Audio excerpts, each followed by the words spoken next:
kesukaan dia. Ini trik nih bagi-bagi yang telat pulang tuh minimal bawa makanan ya sir.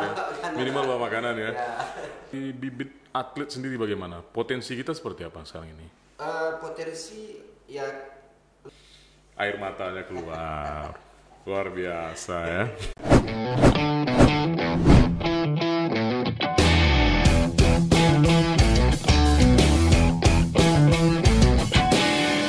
Selamat datang di dunia nyata karena ini bukan mimpi. Muhammad Yasir. Luar biasa, kali ini podcast bukan mimpi kedatangan bintang tamu yang spesial yaitu Ketua KONI termuda ya. Alhamdulillah. Di Riau apa di Indonesia nih bisa diklarifikasi? Di Indonesia, Pak. Di Indonesia ya. Sekarang Yasir umurnya berapa? Bung Yasir. Masih 33, Pak. 33 ya. Desember nih malah 33, masih 32 sekarang. Gimana kabarnya? Sehat? Alhamdulillah siap, Pak. Baik. Semenjak dilantik menjadi Ketua KONI, kesibukannya gimana sekarang? Ya sekarang skala prioritas itu safari ke cabur-cabur, memonitoring atlet-atlet kita kan pada tahun ini juga ada pekan olahraga yang besar di Provinsi Riau, Prof. Kuansing atau 10, kayak kita KONI melakukan monitoring lah terhadap atlet-atlet nanti untuk diberangkatkan di Prof nanti. Sebelum menjadi Ketua KONI, Yasir sendiri sudah bermain di organisasi mana saja nih? Saya pernah di KNPI dan sekarang menjadi Ketua KNPI Bina Media. Oke. Dan juga pernah menjadi Ketua Tidar Kota Pekanbaru. Pernah dan sekarang Wakil Ketua Tidar Provinsi Riau. Dan juga sekarang bendahara Poe juga dan bendahara Lentari Riau. Wow. Banyak ya? Masih banyak dan Ketua Penggawa Riau Pekanbaru. Nah, ini kan banyak organisasi nih yang Yasir pegang. Siap. Tapi kan yang bersket nasional itu kan KONI. Siap. KONI. Walaupun yang lainnya juga termasuk organisasi-organisasi besar. Ada nggak perbedaan ketika memegang KONI dengan organisasi lainnya? Misalnya waktu, lain-lain sebagainya gitu. Kesibukan atau gimana? Ya sangat berbeda jauh, Bang. Karena ini bersifatnya bukan pribadi, Bang ya. Karena ini KONI ini bersifat luas, yaitu kita ingin mewujudkan prestasi di sebuah daerah. Maka ini sangat berbeda dan jauh dengan organisasi lainnya, Bang. Oke. Kita minum dulu. Itu ada kopi biar santai sedikit ya kan. Jadi sebenarnya Yasir ini adalah sahabat lama saya. Ya kan Sir? Jadi kita dulu sering sama-sama juga Sir ya. Jadi ini bukan orang asing sebenarnya Yasir ini. Cuman karena kesibukan waktunya dan jadwal kita yang mungkin baru hari ini cocok, makanya baru bisa diundang di podcast Bukan Mimpi ini gitu kan. Minta maaf juga nih Bang. Kan kesibukan sekarang ini memang sangat sibuk juga karena kan atlet-atlet sudah seleksi semua nih Bang untuk berangkat di Prof Kuansing nanti. Berbicara soal KONI Kota Pekanbaru, ini kan Yasir kemarin maju itu membawa nama sebagai pemuda, mengatasnamakan anak muda ya. Ada 2 calon kemarin itu ya. Betul. Dengan Bang Rahman ya salah satunya ya, dan Yasir gitu. Waktu muncul niat untuk mengambil tanggung jawab besar ini, apa yang ada di pikiran Yasir? Jadi di NS kan basicnya olahraga juga Bang. Yeah. Olahraga itu sepak bola. Oke. Dan sebelumnya itu di Pekanbaru Yasir menghidupkan sebuah klub futsal. Ada adik-adik itu ingin kita sponsori, kita apa ya, kita bentuk tim. Dan sekarang sudah berprestasi juga tim-tim kita, futsal kita di Pekanbaru maupun di Riau sampai ke Kampas sampai ke Laut juga kita juarai ya. Jadi muncullah niat ini untuk bagaimana bisa mengambil alih lah olahraga yang ada di Pekanbaru dan kita rangkul semua olahraga Pekanbaru bagaimana bisa berprestasi dan terpanggil lah ini memang untuk seperti itu. Yakin nggak waktu pertama maju itu bakalan terpilih atau coba-coba aja kemarin? Kita sangat yakin Bang 100% karena teman-teman semua tahu kita orang insan olahraga, jadi mereka bisa memilih yang bagaimana sosok yang bisa untuk memajukan dan memimpin olahraga yang di Pekanbaru ini Bang. Ini mohon maaf sebelumnya, banyak yang meremehkan. Yasir, ini anak muda memegang KONI Pekanbaru, nanti KONI mau dibawa kemana? Nah, gimana cara Yasir menanggapi argumen-argumen negatif seperti ini? Kita tidak banyak bicara sih Bang, kita lihat ke depannya. karena kan yang namanya prestasi tidak harus diungkap tapi dibuktikan. Wow, luar biasa. Kita doakan ya, yang terbaik ya. Luar biasa. Artinya mungkin masukan-masukan, kritikan-kritikan itu bisa menjadi motivasi lah ya untuk kita terus bekerja ya. Sir, secinta apa sih dengan olahraga, Sir? Cinta sekali Bang, sampai kadang-kadang maaf cerita saking cintanya telat pulang ke rumah Bang, makanya kadang-kadang istri komplain. Padahal kan kita waktunya kadang-kadang malam untuk main futsal, main badminton kan. Jiwa untuk olahraga itu Bang lebih banyak mungkin daripada di rumah kayaknya. Nah ini kan jabatan baru sebagai ketua KONI ini ya, yang baru dilantik beberapa pekan ya? Ya, pekan yang terakhir ini. Pelantikan kita nanti di bulan ini. Oh, di bulan ini pelantikan. Menyelesaikan jadwal dari Pak Wali kita. Oke. Mudah-mudahan di tanggal yang telah ditetapkan beliau bisa hadir untuk melantik kita. Nah, ini otomatis kan sebagai seorang kepala rumah tangga juga, mempunyai anak kecil-kecil gitu, ada pasangan muda gitu. Bagaimana cara Yasir memanage ini? Tentu istri dan anak butuh perhatian lebih nih dari ayahnya gitu kan. Oh ya, ini juga selamat ya, baru dapat bayi lagi begitu ya. Dapat dapat amanah anak perempuan lagi yang keempat. Anak yang keempat. Anak perempuan yang ketiga. Yang ketiga, oke. Udah ada klop ya, ada laki-laki ada perempuan ya. Laki-laki satu. Laki-laki satu, tiga perempuan. Alhamdulillah Bang. Nah, ini gimana nih memanage waktu ini nih? Jadi kalau jam kerja Senin sampai Kamis itu kita memang 90% full untuk bekerja. Kalau malamnya kalau tidak ada acara kita ajak jalan makan, dan Sabtu Minggu pun seperti itu kita prioritaskan dulu permintaan dari istri atau mau makan itu sebentar cuma waktunya. Setelah itu baru kita nanti mengikuti kegiatan-kegiatan rutin olahraga nih Bang. Ada kebiasaan laki-laki khususnya secara psikologis ini, khusus untuk sesuatu bidang yang kita cintai itu. Kalau laki-laki itu sudah menyukai suatu bidang, dia akan fokus ke situ semuanya. Bahkan cenderung mengabaikan keluarganya gitu. Nah, berbeda dengan perempuan. Kalau perempuan itu sense of belonging-nya itu, rasa tanggung jawabnya itu, sensitivitasnya itu tinggi gitu. Jadi kadang di situ muncul, ini suami saya ini kayaknya udah mulai menduakan saya nih begitu. Menduakan dalam arti bukan dengan perempuan lain ya, tapi dengan kesibukannya tadi gitu. Nah ini gimana nih menetralisir yang begitu? Pernah dikomplain nggak nih? Juga kan kita ada formula ya Pak, untuk mengatasi itu ya. Kadang-kadang kalau kita telat pulang, kita bawaan makanan atau yang dia suka lah ya. Dengan kita bawaan seperti itu, bentuk perhatian kita, itulah menjadi kesukaan dia. Ini trik nih bagi yang telat pulang tuh minimal bawa makanan ya Sir. Minimal bawa makanan ya. Sir, banyak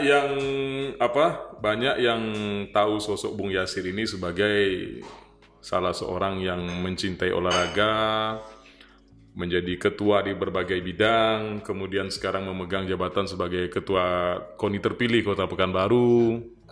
Namun kan tidak semua orang tahu bagaimana Bung Yasir ini bisa sampai ke titik ini. Setiap orang kan punya cerita. Dan cerita orang ini kan berbeda-beda. Ketika seseorang itu sampai ke suatu titik dan menjadi pusat perhatian banyak orang, yang dilihat ya itu.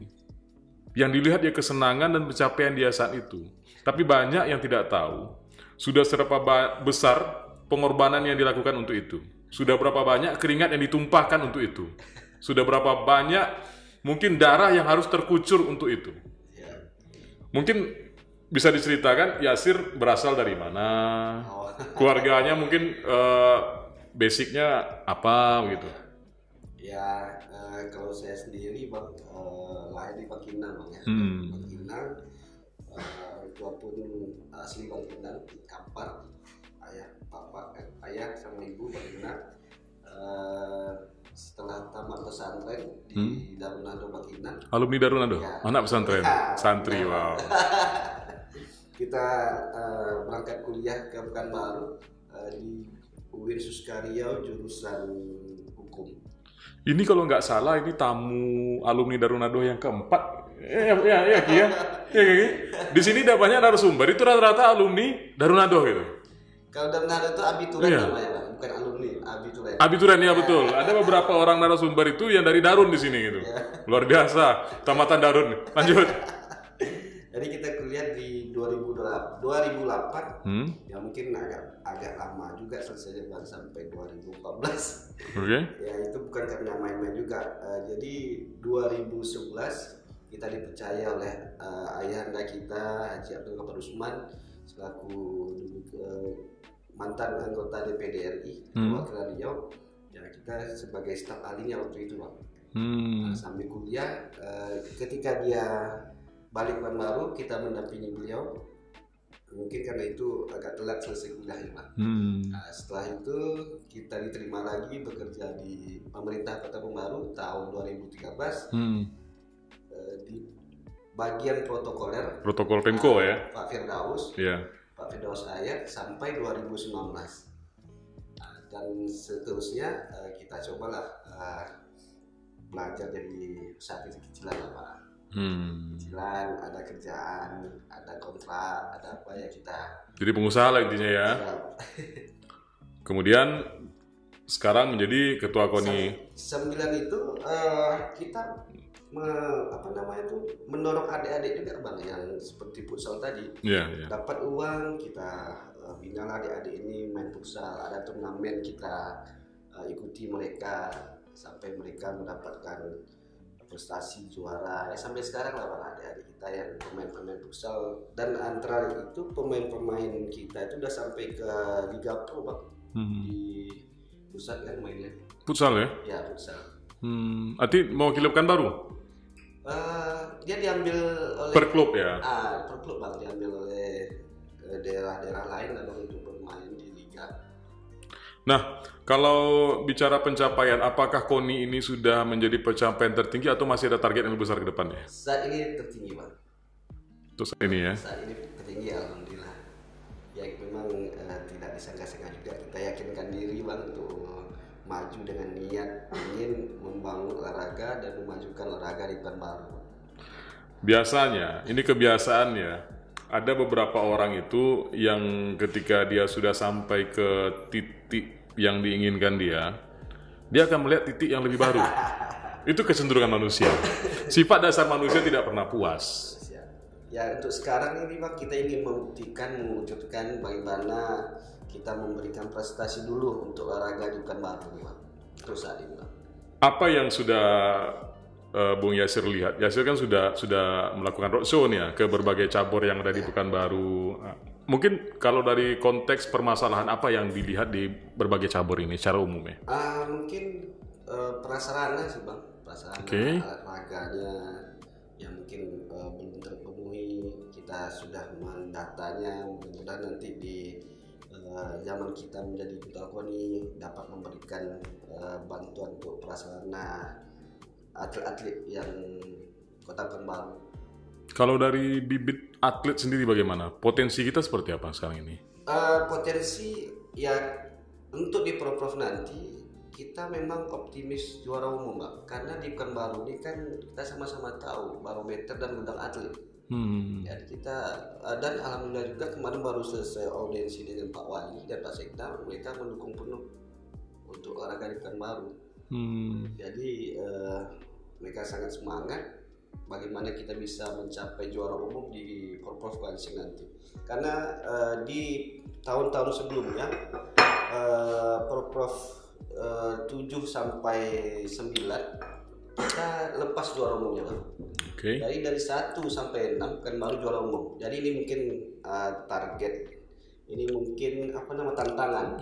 Tantangan saya yang sebagai ketua KONI baru terpilih untuk bagaimana bisa mengembalikan juara umum di Pekanbaru. Artinya mengembalikan kejayaan lama kita lah ya. Tentunya dengan didorong dan didukung juga penuh oleh pemerintah Kota Pekanbaru. Ada permasalahan klasik di dunia olahraga itu biasanya kesejahteraan atlet, kemudian gizi atlet. Nah ini sudah sampai enggak pembahasan-pembahasan ke ranah sana? Sudah kita bahas juga di rapat bersama bidang kesehatan KONI Kota Pekanbaru. mereka sudah membuat program-program bagaimana nanti atlet kita ini terpenuhinya gizinya, vitaminnya agar tetap bugar, tetap bisa tampil terbaik. Setiap event kan itu ada masa jedanya.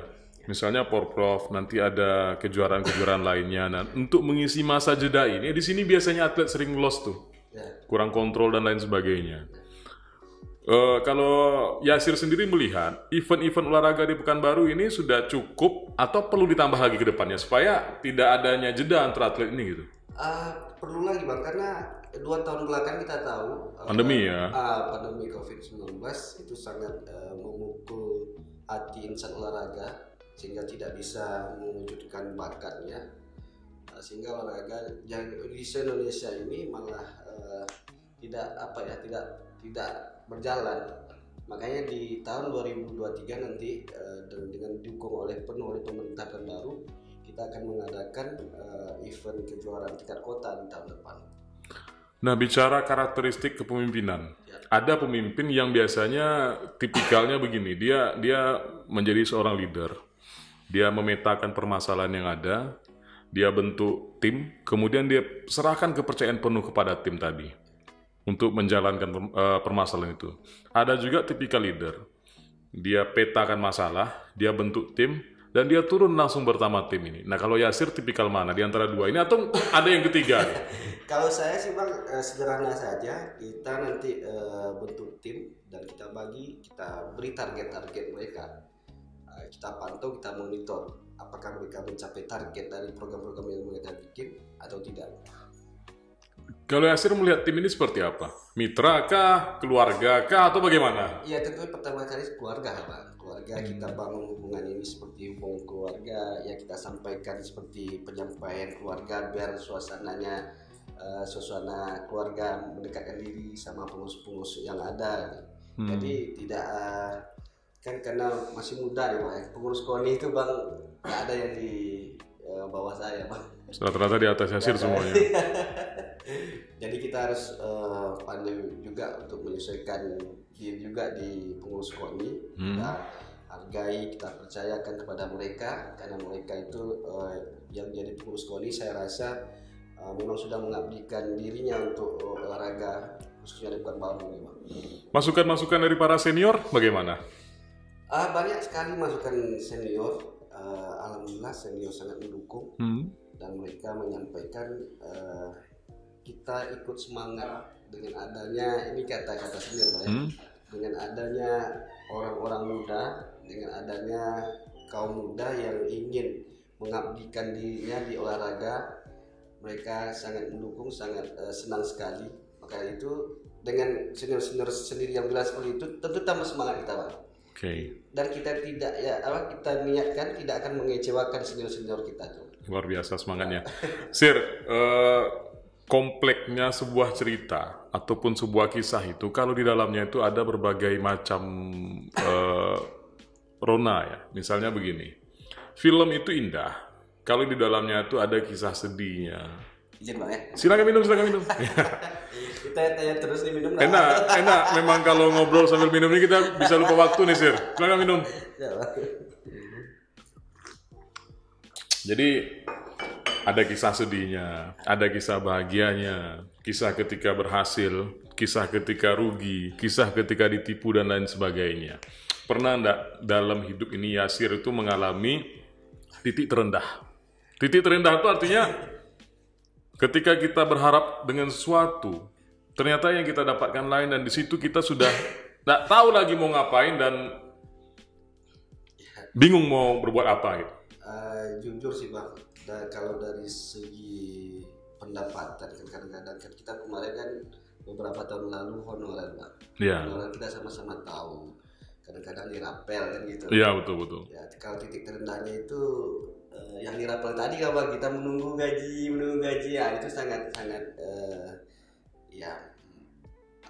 menyedihkan juga Bang. Kadang-kadang kita perlu uang. Ternyata gaji belum turun, tentunya kita ngadu sama keluarga.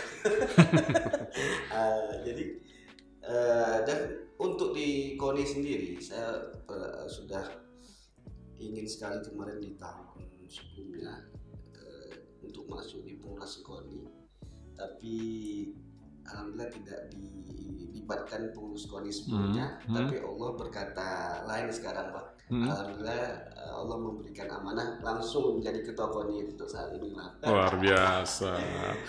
Ini kan pelajaran-pelajaran ataupun kejadian-kejadian yang pernah terjadi dalam diri kita itu kan sebenarnya itu guru yang paling besar. Ya.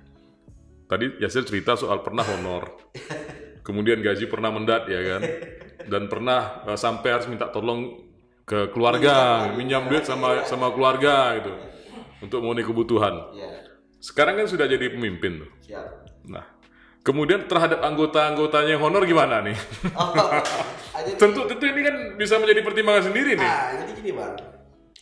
Kita baru terpilih, tentunya honor atau gaji pegawai KONI itu dari Januari sampai Maret belum terbayarkan. Oke. Makanya kita langsung masuk kemarin terpilih, kita langsung selesaikan itu Januari, Februari, Maret. Ya. Kita selesaikan dengan kita pakai dulu lah uang pribadi. Talangan lah ya, dana pribadi dulu ya. Kita kan karena kita tahu, Bang, karena kita pernah merasakan seperti yang mereka rasakan. Oke.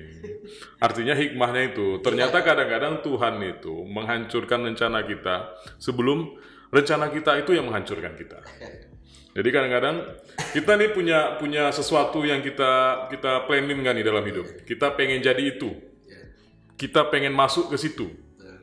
Ternyata hanya sebatas rencana, Tuhan dah hancurkan dulu. Karena Tuhan tahu, kalau seandainya rencana itu diwujudkan, justru kadang-kadang rencana yang kita ingin ini yang menghancurkan kita. Ya, saya dulu pernah berharap pengen masuk ke KONI ya, pengurus, ternyata tidak kan? Karena Tuhan lebih tahu yang terbaik buat kita. Itu dia, Bang. Tuhan itu maha kuasa, maha adil, maha penyayang, maha segalanya bagi kita. Karena di saat kita di kondisi terendah itu memang harus kita harus sabar, harus ikhlas, harus betul-betul terima keadaan. Pas saat kita terima keadaan itu, suatu saat Allah langsung mengangkat derajat kita. Saya pernah sebelum ini lah, saya pernah di titik terendah juga, dan rupanya Allah menjawab lain. Saya diberikan rezeki, amanah, dan yang lain. Alhamdulillah. Jadi kalau Sayyidina Ali berkata, sesuatu yang sudah ditakdirkan untuk kita itu, bagaimanapun caranya dia akan sampai mencari jalan takdirnya itu. Tetapi sesuatu yang memang bukan milik kita, dia tidak akan pernah sampai ke kita. Lebih pesan dia pada saya. Nah, itu pesan-pesan yang kita terima kan dari orang tua, dari pelajaran dan lain sebagainya. Jadi sebenarnya memaknai hidup itu simpel sih. Yang bukan hak kita dia akan pergi, yang hak kita dia akan datang. Nah, kalau Yasir sendiri menilai hidup itu apa sih? Hidup itu yang penting jangan ambisi boleh, jangan asal ambisius nggak boleh. Jangan terlalu berambisi kita mengenai keinginan kita itu, karena ya sesuatu yang berlebih-lebih itu kan Allah tidak suka. Makanya kita ya usaha, jika usaha itu tidak sesuai harapan kita harus sabar dan bangkit terus, coba terus. Nah, di sini nih artinya gagal itu biasa ya. Tuhan tidak mewajibkan kita untuk menang sehingga kalah pun tidak dosa. Iya kan? Tapi yang paling penting itu bukan kalah atau menang. Yang paling penting itu berjuang atau tidak berjuang. Itu kan poinnya kan? Di situ poinnya kan? Luar biasa.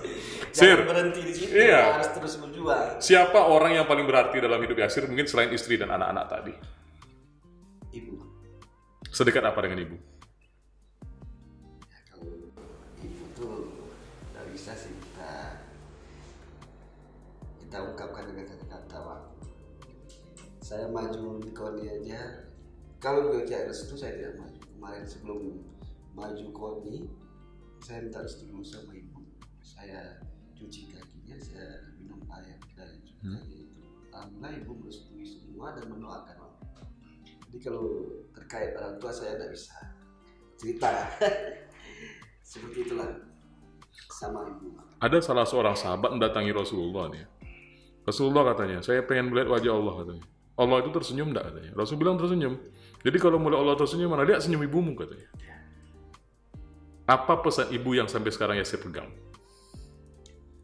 Ya, kalau pesan ibu selalu berbuat baik, harus taat kepada perintah Allah, dan jangan sampai hal-hal yang membenci mengganggu kita lakukan. Itu aja pesan. Apa keinginan terbesar nanti yang ingin diberikan kepada ibu tadi? Ibu sih memang nggak minta banyak sih bang. Ibu inginnya anak yang soleh bang. Itu saja bang. Anak yang soleh menurut Yasir seperti apa? Kalau anak yang soleh itu yang selalu mendoakan orang tuanya, perhatian sama orang tuanya, harus memberi kabar selalu sama orang tuanya, karena kita udah dewasa, sudah bekerja, tentunya ibu yang harus kita perhatikan lagi, bukan ibu yang memperhatikan kita yang harus memperhatikan ibu lagi. Sudah merasa menjadi anak berbakti sekarang atau masih belum ini untuk ibu sendiri? Sebenarnya tingkat berbakti itu yang lebih tahu ibunya bang. Kalau kita harus berusaha bagaimana menjadi anak yang berbakti kepada ibu, itu aja yang lebih bisa mengetahui anakku sudah berbakti, anakku sudah soleh, anakku sudah termasuk anak yang nurut sama orang tua. Itu orang tua lah yang bisa menilai bang. Kita selaku anak kita harus terus meningkatkan, harus terus berbuat banyak kepada ibu dan bapak kita bang. Kalau seandainya ada suatu hal yang paling kita inginkan dalam hidup, yang paling kita cita-citakan dalam hidup akan terjadi ke kita, tapi ibu melarang itu, pilih mana? Kita sudah jelas nih bang di dalam agama, apapun itu, baik itu seorang raja memerintah kita, baik itu seorang pimpinan memerintah kita, dan ibu berkata lain, kita ikut ibu. Mutlak ya? Mutlak ke ibu. Luar biasa. Ini jadi acara tali kasih nih namanya. Ternyata Ketua KONI Pekanbaru ada sisi melankolisnya. Yang kita mau tangkap sebenarnya itu. Saya kalau cinta ibu. Jadi apa bang? Nggak bisa. Di tengah gelora olahraganya ini ada titik-titik melankolisnya. Ya begitulah manusia. Jadi sekuat apapun dia, setegar apapun dia pasti punya titik sensitivitas yang nggak bisa disentuh. Kadang-kadang itulah menjadikan kita sempurna.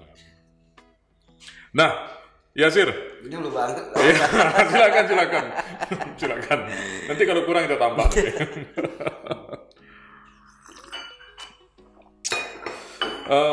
Buat ini ibu-ibu di rumah. Ibu-ibu di rumah ya? Oke. Orang tua ya. Memang udah biasa saya sampaikan, mungkin di tayangan ini saya sampaikan ya, sayang kali sama ibu, sama ayah, selalu doakan Yasir, selalu restui, dan Yasir ingin menjadi anak yang soleh bagi orang tua. Amin.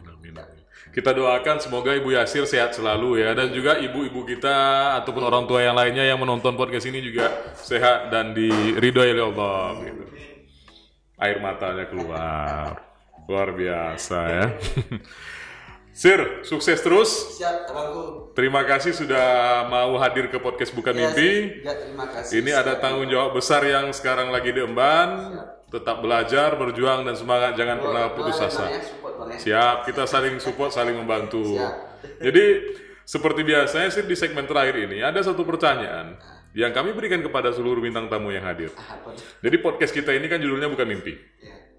Kalau seandainya Yasir diberi kesempatan untuk bermimpi, dan mimpi itu menjadi kenyataan, apa satu hal yang paling Yasir inginkan terwujud saat ini? Ya sudah tanamkan di diri. Ini masih ada sedih-sedih tadi nih Bang. Maaf, ya. Ya saya sudah tanamkan di diri dan setiap hari berdoa, ya Allah, bagaimana saya bisa menjadi orang yang bermanfaat untuk orang banyak. Kalau toh bermanfaat bagi orang banyak itu sebuah pemimpin atau kepala daerah, ada peluang, disitulah Yasir ingin mewujudkannya. Wow, luar biasa. Muhammad Yasir, selamat datang di dunia nyata karena ini bukan mimpi.